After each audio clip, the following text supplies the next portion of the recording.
bagong kaibigan. Ako Siya yan, yun! naging kaaway namin siya. Kasi maldita eh, malamang hindi naman naging kaaway kung wala. Lahat naman maldita eh. So ano, na magsisimula ko. So guys, mag-introduce yourself na kami. So, guys, hindi na paparong-parong kasi makulit ang mga bata. Duro-diretso na entry to set. My name is Sarah Florente from Barangay Tangaso, Losa Lady. I am 12 years old at nakatira ako kay Tina Dida.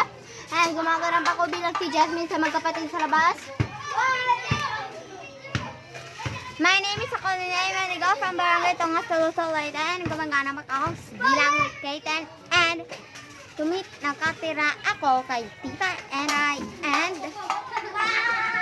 ayun.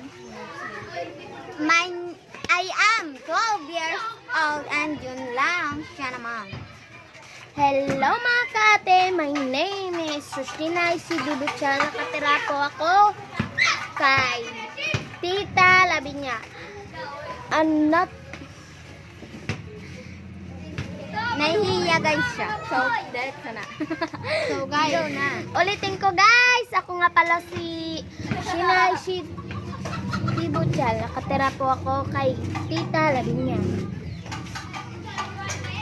And I am 10 years old now. Don't forget from Tangas to Losa Leyte. so guys, ito na nga. Huwag na nga yan. Ano na nga. Nahihiya ako. Nahihiya siya guys. Inaamin na. Ito na, meron kaming bagong palabas na video, aral mo. At yung title, yung mahal mo ay may mahal ng iba. Part 5 ay tutog episode 5 yung pala to. Anyway, tayo na magsimula na.